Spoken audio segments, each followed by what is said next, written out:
बहन मायावती का आखिर क्या होगा प्लान बी? एनडीए और इंडिया गठबंधन से दूरी बनाने के पीछे का आखिर क्या है कारण? जी हाँ दोस्तों, आपने बिल्कुल सही सुना।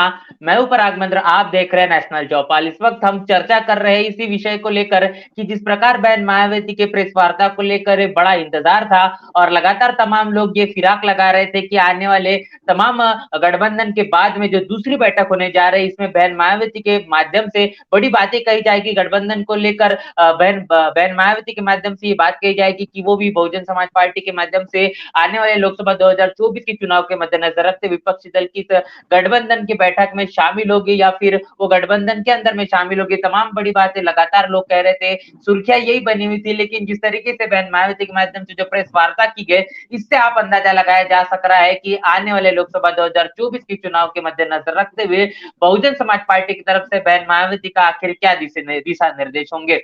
और इसी के साथ इस पूरी चर्चा को लेकर इस पूरे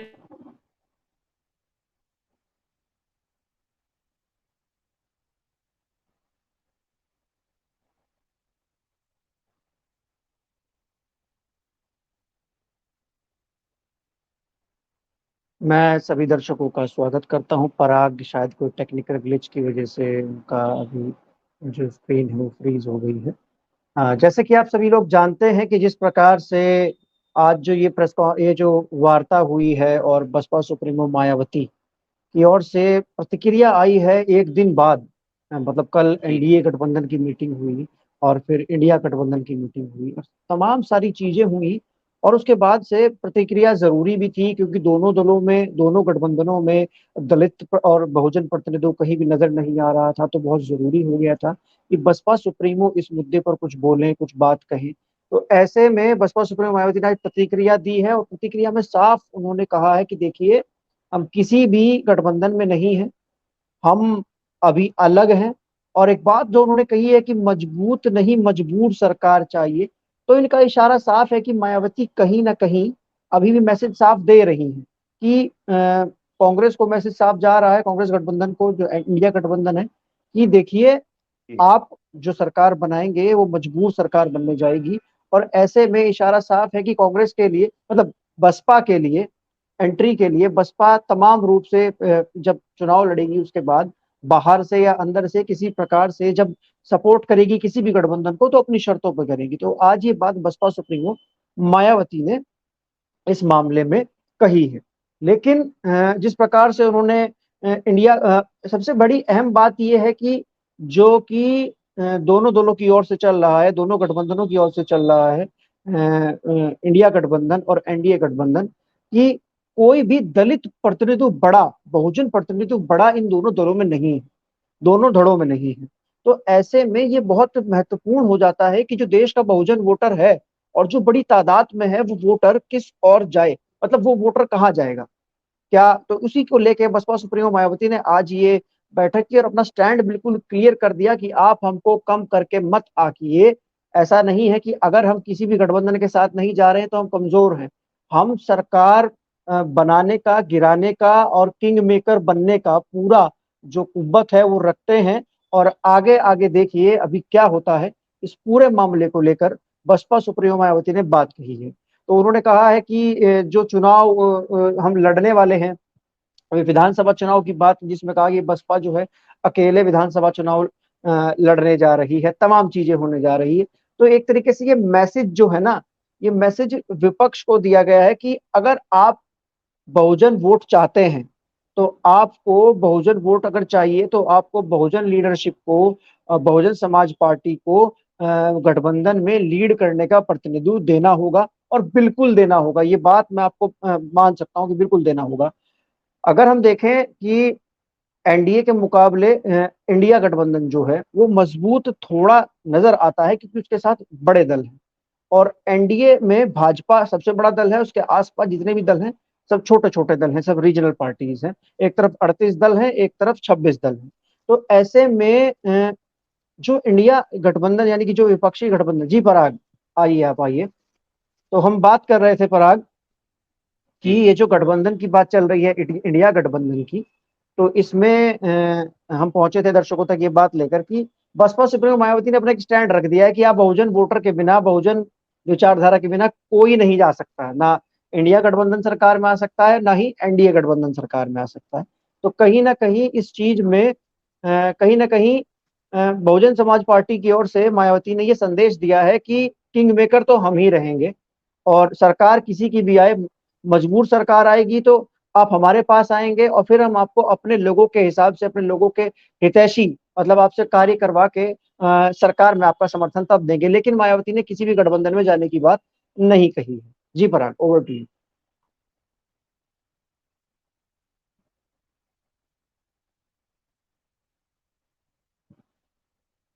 पराग, आपको आवाज आ रही है मेरी?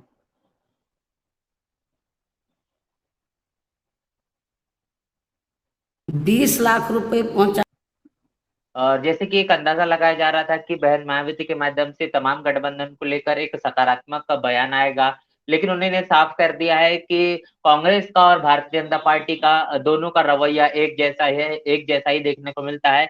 और इसीलिए अब उन्होंने ये दोनों गठबंधन को जातिवादी गठबंधन बता दिया। आखिर क्या कारण है कि अगर बहन मायावती को गठबंधन करना होता तो वो इस तरीके से कांग्रेस को और फिर भारतीय जनता पार्टी को, दोनों को इस तरीके से कटघरे में खड़े करने का काम नहीं करते। खासतौर पर विपक्षी दलों के जो नेतृत्व करने वाली कांग्रेस पर इस तरीके से हमलावर होते हुए नजर नहीं आते। क्या अंदाजा लगाया जा रहा है इससे? जी देखिए पराग, बहुजन समाज पार्टी की राजनीति को थोड़ा समझने की जरूरत है। बहुजन जी समाज पार्टी की जो राजनीति शुरू हुई है वो एक मिशन से शुरू हुई है। बसपा जी सुप्रीमो मायावती बार बार अपने बयान में अभी जो में कहती हैं कि अगर कांग्रेस ने शुरुआत से सही काम किया होता तो बहुजन समाज पार्टी बनती ही ना। जब इस जी प्रदेश में, देश में बहुजनों और दलितों पिछड़ों के ऊपर जुल्म हुए तो बहुजन समाज पार्टी बनी, और मिशन बना, फिर उससे पार्टी बनी। उसके पीछे जी कहने का मतलब ये है कि वो बहुजनों को प्रतिनिधित्व दिलाने की बात करती है, बहुजन अधिकारों की बात करती है, वो तमाम जी चीजों की बात करती हैं जो बात बाबा साहब अम्बेडकर किया करते थे, वो बात मायावती भी करती हैं कि जब तक बहुजनों को प्रतिनिधित्व और अधिकार नहीं दिया जाएगा। तो बसपा सुप्रीमो मायावती ने जो आज कहा है ये सब, ये बिल्कुल ठीक कहा है।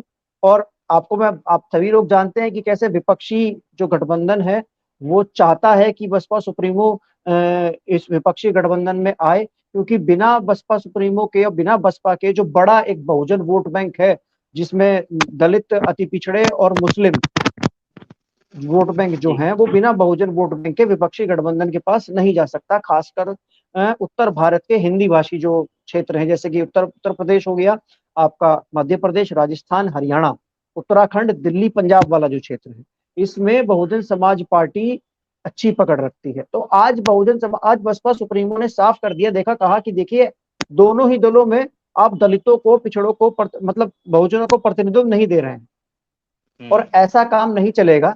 आपको अगर मजबूत सरकार, उन्होंने कहा ना मजबूर सरकार चाहिए, मजबूत नहीं मजबूर सरकार चाहिए। जी उन्होंने कहा कि अगर आपको मजबूत, आपकी सरकार मजबूर रही और आप इन लोगों को अपने साथ में नहीं लोगे तो फिर हम फिर हम खेल करेंगे बाहर से आके। अगर जी आपको मजबूत सरकार चाहिए, उनका कहने का मतलब साफ है, तो आप दलितों पिछड़ों को प्रतिनिधित्व दो। और वो साफ कहना चाहती है कि आप लीड में आओ और कोई दलित चेहरा प्रोजेक्ट करो। कांग्रेस और विपक्षी गठबंधन बिना बसपा सुप्रीमो मायावती के भाजपा को नहीं हरा सकता। ये बात मैं आज आपको साफ कर देना चाहता हूं कि बिना बसपा के, बिना बहुजन वोटर्स के, क्योंकि बसपा किंग मेकर बनने जा रही है 2024 के चुनाव में। जी बसपा जो है वो सबसे बड़ी किंग मेकर बनने जाएगी। तो ऐसे बिल्कुल में बसपा सुप्रीमो मायावती ने एक मैसेज दे दिया है, वो बिल्कुल भी लीनियंट नहीं हो रही है। वो ये नहीं दिखा रही है कि आप अलग अलग फट गए और हमको अकेला छोड़ दिया तो हम कमजोर हो जाएंगे और हम आपके पास जी चले आएंगे। तो बसपा सुप्रीमो ने ये प्रतिक्रिया देकर साफ दिखाया है कि देखिए, आप कुछ भी कीजिए, हमारे बिना आप कुछ नहीं कर पाएंगे। ये साफ जी उन्होंने कह दिया है। यहाँ जी पर एक अंदाजा लगाया जा रहा था कि जिस तरीके से पहली जो बैठक हुई, उस पहली बैठक की अगुवाई नीतीश कुमार के माध्यम से की गई। दूसरी जो बैठक हुई उसकी अगुवाई कांग्रेस की तरफ से की गई। तो यहाँ पर मल्लिकार्जुन खड़गे ने भी, जो कांग्रेस के राष्ट्रीय अध्यक्ष, उन्होंने ये बात साफ कर दी कि हमको प्रधानमंत्री बनने का हमारी तरफ से कोई भी दावेदारी नहीं है, या फिर हम नहीं चाहते कि हम खुद सत्ता में आए। तो आखिर ये किस किस तरफ ये यहाँ पर कांग्रेस की तरफ से इशारा किया गया है? क्या बहन मायावती के लिए यहाँ पर रास्ते खुले करने का साफ तौर पर कांग्रेस ने काम किया? किस तरीके से इस बयान को आप देखते हैं? देखिए, मल्लिकार्जुन खड़गे ने जो बयान दिया है कि जी कांग्रेस को सत्ता में दिलचस्पी नहीं है, कांग्रेस अपना चेहरा नहीं देगी, हम पीछे रहेंगे, आप आगे जी चुनाव लड़ेंगे, ये राजनीति का एक हिस्सा है। हम्म ये राजनीति का एक हिस्सा है। कांग्रेस ये चेक देखिए, गठबंधन में भी कांग्रेस, अभी गठबंधन पूरी तरह से एक दूसरे को विश्वास नहीं है। कल इंडिया गठबंधन की घोषणा हुई, नीतीश कुमार नाराज होकर चले गए। नीतीश बाबू से जो पूरा संचालन था वो ले लिया गया, उससे वो नाराज हो गए। आज तमाम प्रकार की प्रतिक्रियाएं सामने आ रही हैं, सुनने में आ रहा है वो इंडिया गठबंधन, इंडिया नाम से भी खुश नहीं है नीतीश कुमार। तो कांग्रेस कहीं ना कहीं चेक कर रही है कि मैं तो इन सब दलों को इकट्ठा करके एक ब्रॉड बैनर बना रही हूँ, बड़ा दिल दिखा रही हूँ और इनको बोल रही हूँ कि तुम आगे बढ़ के लड़ो, ये दल मेरे बारे में कितना सोचते हैं।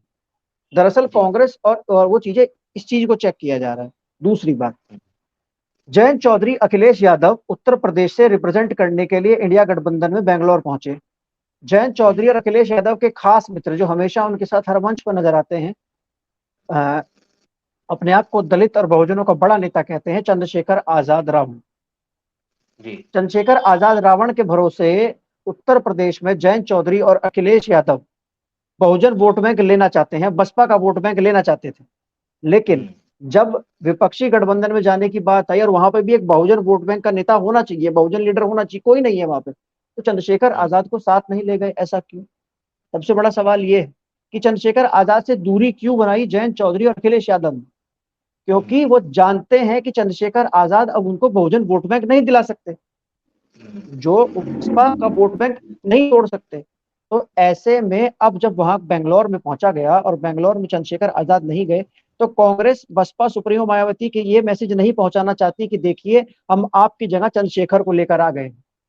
नाराज नहीं करना चाहती है कांग्रेस इस समय बसपा को। अगर कहीं कांग्रेस मायावती की जगह चंद्रशेखर को लेकर पहुंच जाते तो सभी लोग जानते हैं कि चंद्रशेखर के पास कितना वोट बैंक है, क्या है क्या नहीं, कितना उनका प्रभाव है ना। तो कांग्रेस नाराज नहीं करना चाहती। और ये सबसे बड़े क्या नाम है, एक ये जो दिखाई दे रहा है, जो मैसेज जा रहा है कि कहीं ना कहीं विपक्ष जो है वो बसपा के साथ जाना चाहता है, लेकिन बसपा तो जान चुकी है कि वो इन चुनाव में किंग मेकर रहेगी, क्योंकि उसके पास उसका पुराना जनाधार सब वापस आ रहा है, मुस्लिम वोटर वापस आ रहा है। और जो कि 7 राज्य हैं जहां पे भाजपा का कोर वोटर है, उत्तर प्रदेश, मध्य प्रदेश, राजस्थान, हरियाणा, पंजाब, ये भाजपा का, दिल्ली, ये कोर वोटर है। तो यहाँ पे अगर बहुजन समाज पार्टी और बहुजन वोट बैंक विपक्ष के साथ नहीं होगा तो विपक्ष के साथ कौन होगा? यहाँ तो सबसे ज्यादा हिंदुत्ववादी वोट बैंक है जो भाजपा के साथ रहता ही रहता है, तो उसकी काट के लिए बसपा चाहिए। तो बसपा सुप्रीमो मायावती ने साफ मैसेज दे दिया कि आप हम लोगों को कमजोर मत समझिए, ये मत समझिए कि हम किसी भी गठबंधन में शामिल नहीं हुए तो हम अलग थलग हैं। हम अकेले सरकार बनाने की कुव्वत रखते हैं, और जब आप लोगों से सरकार नहीं बनेगी फिर हम आपको बताएंगे सरकार कैसे बनाई जाती है। तो जाहिर सी बात है कि बसपा, हमने कहा था ना बसपा गठबंधन अपनी शर्तों पे करेगी, तो बसपा ने अपनी शर्तें जाहिर करना शुरू कर दिया।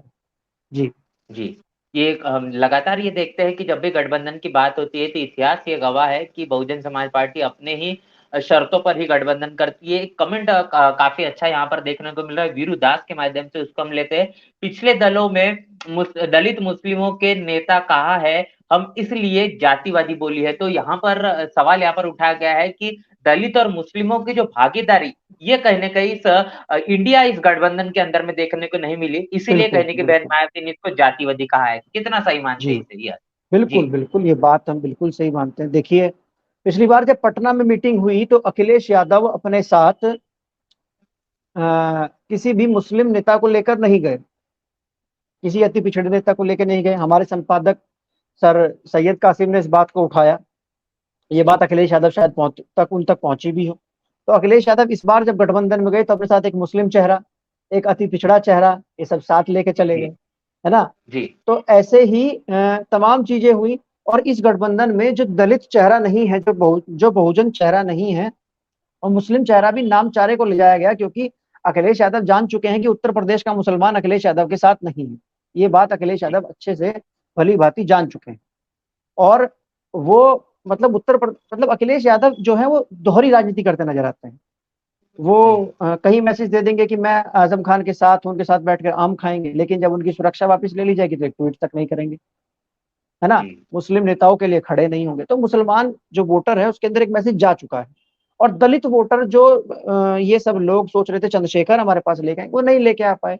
तो इसीलिए बहुजन समाज पार्टी ने इसको जातिवादी कहा है, क्योंकि इसमें कोई भी मुस्लिम और दलित चेहरा शामिल नहीं किया गया है, जो कि बड़ी बात है। और बिना मुस्लिम और दलित वोटर के, बहुजन वोटर के 24 की जो राह है वो किसी भी गठबंधन के लिए आसान नहीं होगी। इसलिए बसपा सुप्रीमो ने इसको जातिवादी कहा है। जी, जिसे तमाम जो प्रेस वार्ता के अंदर में सवाल या निशान खड़े यहाँ पर किए गए हैं, 300 से अधिक सीटें एनडीए लाने का यहाँ पर दावा ठोक रही है और इसकी तरफ में इंडिया जो गठबंधन है, ये भी कहने की सत्ता में आने के जो सपने देख रही है। कितना आप सही मानते हैं यहाँ पर इन दोनों गठबंधनों के माध्यम से जिस तरीके से लगातार अपनी-अपनी बयानबाज़ी यहाँ पर की जा रही है। बहन मायावती ने इसको तो वोटों की राजनीति कहा है, किस तरीके से आप इस पूरे मसले को देखते हैं? जी, देखिए पराग भाई, अगर मैं दोनों गठबंधन की बात करूं और बसपा को अभी तो किसी भी गठबंधन में ना देखूं, तो मुझे इंडिया गठबंधन थोड़ा सा मजबूत नजर आता है एनडीए गठबंधन के मुकाबले। जी, क्योंकि इंडिया गठबंधन में कुछ ऐसे दल हैं जिनकी अपने राज्यों में सरकार है। जैसे हम तमिलनाडु हुँ, जाएं तो स्टालिन है, वहां पे उनकी है, सरकार है। हम जी, बंगाल जाएं तो ममता बनर्जी है, वहां पे उनकी सरकार है। हम बिहार जी, जाएं तो क्या नाम है, नीतीश कुमार और तेजस्वी हैं, वहां पे उनकी सरकार है। अरविंद केजरीवाल है, पंजाब और दिल्ली में उनकी सरकार है। तो वो बड़े दल हैं।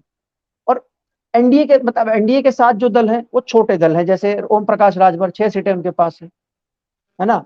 और संजय निषाद, अनुप्रिया पटेल और चिराग पासवान, दो दो चार चार सीटों वाला जो मामला है वो है। जीतन राम मांझी और जो छोटे छोटे दल हैं कुछ जैसे दो दल उनके पास, जैसे शिवसेना और अजीत पवार भी जो है, जो जो एनसीपी ग्रुप है वो भी पूरा पूरा दोनों तरफ नहीं है, उसमें भी फाट है। उसमें भी फाड़ हो रही है, आधा इस तरफ है आधा उस तरफ है। तो अगर मैं हिंदी भाषी क्षेत्र की बात करूं, हिंदी भाषी मतलब हिंदी बेल्ट की बात करूं, जो कि उत्तर प्रदेश, मध्य प्रदेश, राजस्थान, हरियाणा, पंजाब जो है, यहाँ पे एनडीए मजबूत है इंडिया गठबंधन के मुकाबले। क्योंकि यहाँ पर जो हिंदी भाषी क्षेत्र का जो वोटर है, यहाँ पे मेनली हिंदुत्व का प्रभाव ज्यादा है और जो हिंदू वोट बैंक है उसका प्रभाव ज्यादा है। तो ऐसे में जो एनडीए है वो उत्तर भारत में मजबूत है। और जो इंडिया गठबंधन है वो आदिवासी बेल्ट जो आ जाती है, जो दक्षिण भारत जो आ जाता है, थोड़ा सा ट्राइबल एरिया आ जाता है नॉर्थ ईस्ट का और दक्षिण भारत का, वो वहां पे मजबूत है। लेकिन ये बात जो आपस में कह रहे हैं कि 300 पार हम लाएंगे, 300 पार हम लाएंगे, तो ये महज एक चुनावी जुमला है और चुनावी बात है कि देखिए 300 पार कोई हलवा नहीं है कि आपके सामने पड़ा है आप ले लीजिए। ठीक है, अगर इंडिया गठबंधन को भी 300 पार जाना है तो उसको उत्तर भारत में अच्छा परफॉर्म करना होगा। और कांग्रेस की छवि उत्तर भारत में सभी लोग जानते हैं कैसी है कैसी नहीं है। और अगर जी, एनडीए को 300 पार जाना है तो उसको दक्षिण भारत में और उन सब क्षेत्रों में अच्छा परफॉर्म करना होगा। और वहां पे उनके हालात क्या है वो हम सब भली भांति जानते हैं। तो दोनों ओर से हालात खराब हैं। तो ऐसे में यहाँ पर जो बात निकल के आती है कि अगर इंडिया गठबंधन जो कि विपक्ष का गठबंधन है उसको उत्तर भारत में अच्छा परफॉर्म करना है और भाजपा के हिंदुत्ववादी वोटर और वोट बैंक के खिलाफ अपना वोट बैंक मतलब अब एक बड़ी बढ़त लेनी है, तो उसको बसपा को साथ में लेना होगा। क्योंकि हिंदुत्ववादी वोट बैंक की एक ही काट है, बहुजन वोट बैंक। जी, बहुजन वोट बैंक उसकी सबसे बड़ी काट है। अगर उसको हुँ, अच्छा परफॉर्म करना है तो इनको साथ में लेना ही लेना होगा। और रही बात अगर एनडीए को दक्षिण भारत में अच्छा परफॉर्म करना है, तो एनडीए को दक्षिण भारत में जो छोटे छोटे दल हैं, जो छोटे जी, छोटे दल हैं उनको तोड़ के अपने साथ लेना होगा। तो 300 पार वाली बात तो जुमला है, किसी और की मतलब किसी भी की तरफ से नहीं। जी। जी तो पराग। यहाँ पर जिस तरीके से तमाम जो विश्लेषण हम लगातार कर रहे हैं और यहाँ पर एक फिर से एक कमेंट मैं लेना चाहूँगा, वीरू दास इनका जिन्होंने कहा है कि अ विपक्षी दल को लग रहा है कि बहन जी को नहीं बुला के उन पर उनको घेर लेंगे और वो मान जाएगी और भाई चंद्रशेखर नहीं है, बहन जी है, आपकी हवा निकाल देगी। तो ये आप इस कमेंट से आप समझ सकते हैं कि लगातार जो चंद्रशेखर आज़ाद को ये देखा गया कि वो किसी भी शर्तों पर नहीं तो जैसे उनको सही लगता है वैसे वो जहाँ पर ज़रूरत होती है, नहीं होती है, वो गठबंधन कर लेते हैं, कहीं पर करते हैं, कहीं पर नहीं करते हैं, तो सभी इतिहास हमने सब देखा है। लेकिन बहन मायावती का और बहुजन समाज पार्टी का एक समय से इतिहास रहा है कि जो भी गठबंधन होगा, वो उनके ही शर्त पर होगा। और यही आज के हमारे चर्चा से निकल कर आया है। लगातार एक बड़ी बात निकल कर आ रही है, बहन मायावती ने ये साफ किया है कि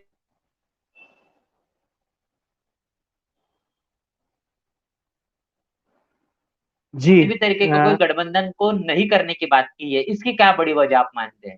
जी। देखिए अभी किसी प्रकार के गठबंधन को ना करना मैं जी, मेरी बसपा आवाज़ मिल सुप्रीमो रही है?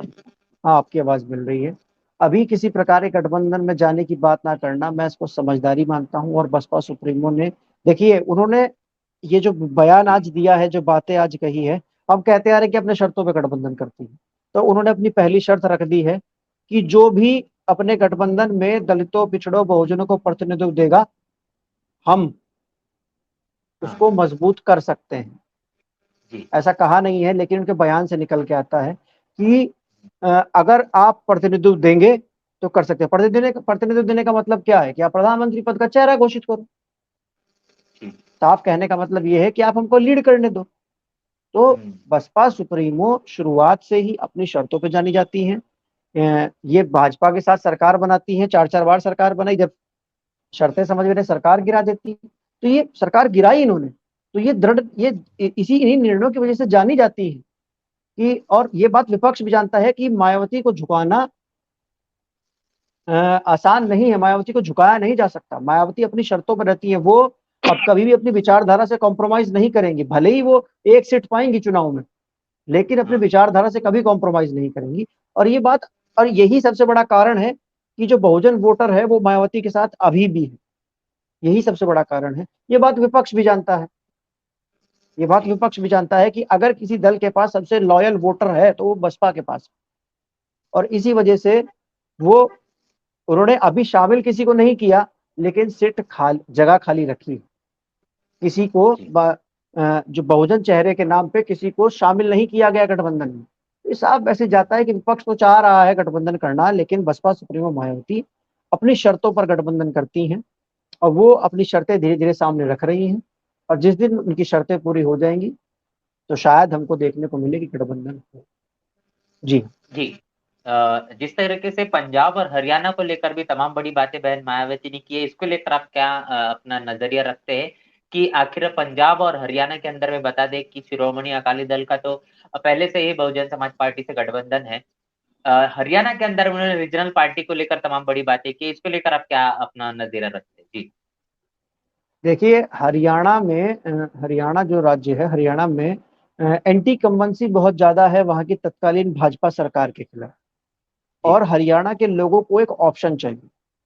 अब हरियाणा में माहौल ये बन रहा है कि कांग्रेस के साथ वो लोग जाना नहीं चाहते, मतलब भाजपा को वोट देना नहीं चाहते, कांग्रेस के साथ जाना नहीं चाहते।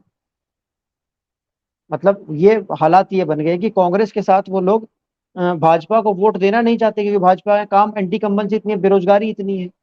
और जी कांग्रेस को वो थोड़ा वोट देने से खिचकते हैं। तो ऐसे में वहां पे बहुजन वोट बैंक भी ठीक ठाक है। और जिस प्रकार से लगातार वहां पर अल्पसंख्यकों और मुस्लिमों के खिलाफ जिस प्रकार से सरकार का रवैया रहा है, और कांग्रेस उस पर चुप रहती है, फिर चाहे वो मोनू मानेसर वाला कांड रहा हो या तमाम चीजें रही हो, तो उस पर चुप रहती हैं। तो उस पर जब ये विपक्षी दल चुप रहते हैं, तो ऐसे में बहुजन वोट बैंक जो है वहां पर वो थोड़ा सा व्याकुल है। और बहुजन समाज पार्टी वहां पे अच्छा प्रदर्शन कर रही है। राजवीर सोरकी जो वहां के प्रदेश अध्यक्ष बनाए गए हैं, बहुत युवा वो जी क्या नाम है, व्यक्ति हैं, और बहुत कर्मठ हैं। अपना पूरा जो क्षेत्र में वो उनका अच्छा ठीक ठाक प्रभाव है, लोगों से मिलते हैं, छात्र राजनीति से उठ के आए हैं।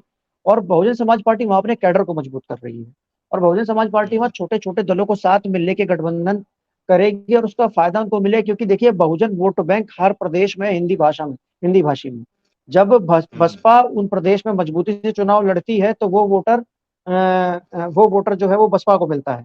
और जब बसपा कमजोरी से चुनाव, मतलब अच्छा चुनाव नहीं लड़ती, कमजोर लड़ती है, तो विरोध छिटक जाता है। लेकिन जिस प्रकार से हरियाणा में बसपा ने तैयारियां शुरू कर दी हैं, राजवीर सोरकी को प्रदेश अध्यक्ष बनाया गया, तमाम, मैं देखता हूं मेरे सोशल मीडिया प्लेटफॉर्म पर, तमाम वहां पर मीटिंगें मीटिंगें कर रहे हैं, वो घूम रहे हैं, युवा हैं, और खासकर युवाओं को जोड़ा जा रहा है। इस पार्टी की विचारधारा से युवाओं को जोड़ा जा रहा है। तो ऐसे में बहुजन वोट बैंक वहां बसपा की ओर अट्रैक्ट हो रहा है। और हरियाणा में भी देखिएगा, अब बसपा जो है वो अच्छा प्रदर्शन करेगी, बहुत बेहतरीन प्रदर्शन करेगी। रही पंजाब की बात, तो पंजाब में तो बसपा का प्रदर्शन ठीक ठाक रहता ही है। जी जी आज के इस पूरे जी। बैठक से हमको यही समझ में आया कि बहन मायावती जो गठबंधन करेगी वो तो अपने शर्तों पर ही करेगी, और उनका साफ तौर पर कहना है कि तमाम जो चारों विधानसभा के अंदर में जो चारों प्रदेशों के अंदर में जो विधानसभा के चुनाव होने जा रहे हैं उसके मद्देनजर रखते बहुजन समाज पार्टी अपने बलबूते पर लड़ेगी, किसी भी तरह के कोई भी गठबंधन नहीं करेगी। लेकिन लोकसभा 2024 के चुनाव को लेकर उन्हें तस्वीर अभी तक के कोई साफ नहीं की है। अभी भी कहीं न कहीं ये बताया जा रहा है कि आने वाले समय में बहुजन समाज पार्टी जिस तरीके से अपना एक अंदरूनी दबाव और अपने शर्तों पर गठबंधन के लगातार इशारे दे रही है, ये आने वाले समय में किस तरीके से तमाम भारत की राजनीति की तस्वीर बदलेगा, ये तो वक्त ही बताएगा। आज की इस पूरी चर्चा को लेकर यहाँ पर जुड़ने के लिए गौरवपाल जी आपका बहुत-बहुत शुक्रिया और तमाम दर्शकों का बहुत बहुत बहुत-बहुत शुक्रिया। धन्यवाद, जो लगातार यहाँ पर कमेंट कर हमको हमें यहाँ पर जानकारी दे रहे हैं और इसी के साथ-साथ लगातार काफ़ी समय से हमारे इस वीडियो में, इस चर्चा में बने हुए हैं। आप सभी का बहुत-बहुत शुक्रिया। मिलते हैं इसी प्रकार की नए चर्चा को लेकर, तब तक के लिए जय भीम, जय भारत।